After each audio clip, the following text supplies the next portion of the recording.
നല്ല മഴ പെയ്തുകൊണ്ട് തന്നെ നമ്മുടെ കണ്ടത്തിലൊക്കെ ഇഷ്ടംപോലെ വെള്ളം കയറിയിട്ടുണ്ട് കേട്ടോ. വെള്ളം കയറുന്നതിന്റെ കൂടെ തന്നെ വരാലും ചേറുമീനും ഒക്കെ കയറിയിട്ടുണ്ടെന്നുള്ള വിശ്വാസത്തിലാണ് നമ്മൾ ഇന്ന് ഇറങ്ങിയിരിക്കുന്നത് കേട്ടോ.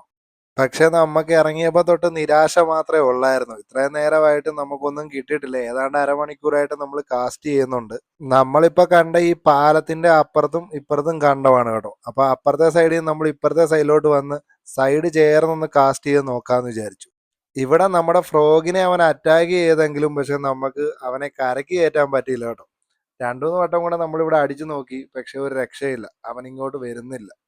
അപ്പോഴേക്കും ജോബിൻ പറഞ്ഞ് എങ്കിൽ നമുക്ക് അപ്പുറത്ത് പോയി നോക്കാം. അങ്ങനെ ഞങ്ങൾ ഈ സ്ട്രൈക്ക് ചെയ്തതിന്റെ ഓപ്പോസിറ്റ് സൈഡിലൊന്ന് പോയി നോക്കാമെന്ന് വിചാരിച്ച് നമ്മൾ ഈ വരമ്പേ കൂടെ ഒക്കെയാണ് നടന്നു പോകുന്നത്. വരമ്പയിലൊക്കെ വെള്ളം കയറി കിടക്കുകയാണ് കേട്ടോ. അത്യാവശ്യം നല്ലതായിട്ട് വെള്ളം കയറിയിട്ടുണ്ട്, എന്നാലും നൈസായിട്ട് പോവാം.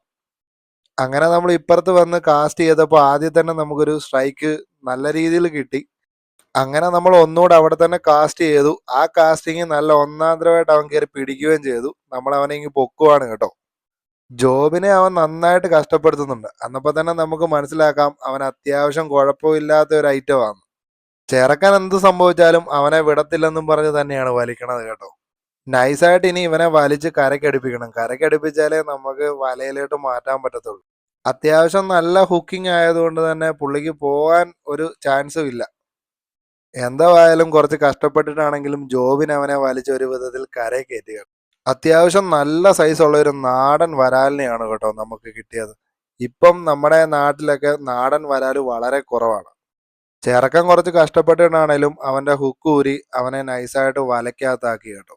ഈ നാടൻ വരാലുകൾക്ക് ഒരു പ്രത്യേകത കാണും. രണ്ട് സൈഡിലും മഞ്ഞ കളറിൽ നല്ല വര കാണും.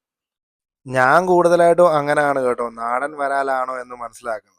അതുകൊണ്ടാണ് ഞാൻ അത് എടുത്തു പറഞ്ഞത്. ഏകദേശം 1 കിലോയ്ക്ക് മേളിൽ അല്ലെങ്കിൽ 1.5 കിലോ അടുത്ത് വരാൻ ചാൻസ് ഉണ്ട് നമ്മുടെ ഈ വരാലൂട്ടന്. അത് കഴിഞ്ഞ് നമ്മൾ ഒരു 1-2 വട്ടം കൂടെ കാസ്റ്റ് ചെയ്ത് നോക്കി കേട്ടോ. പക്ഷെ വേറെ സ്ട്രൈക്കോ ഒന്നും നമുക്ക് കിട്ടിയില്ല. അപ്പോഴേക്കും ഇരുട്ട് വീണ് തുടങ്ങി. പിന്നെ നമ്മൾ ഓർത്തു നേരെ അവനെയും കൊണ്ട് വീട്ടിലേക്ക് പോയേക്കാം. അങ്ങനെ വീട്ടിൽ കൊണ്ടുവന്ന് അവനെ ഇനി നമുക്ക് കറി വെക്കാം. വെട്ടിയെടുക്കാൻ കുറച്ച് കഷ്ടപ്പാടാണെങ്കിലും നൈസായിട്ട് നമ്മൾ വെട്ടിയെടുത്തു. അങ്ങനെ പീസുകളാക്കി നമ്മൾ ചട്ടിക്കകത്തേക്ക് എടുത്തിട്ടു. ആവശ്യമുള്ള സാധനങ്ങളൊക്കെ അരിഞ്ഞു വെച്ച് നമ്മൾ ചട്ടി വെച്ച് ചട്ടിക്കകത്ത് എണ്ണ ഒഴിച്ചു.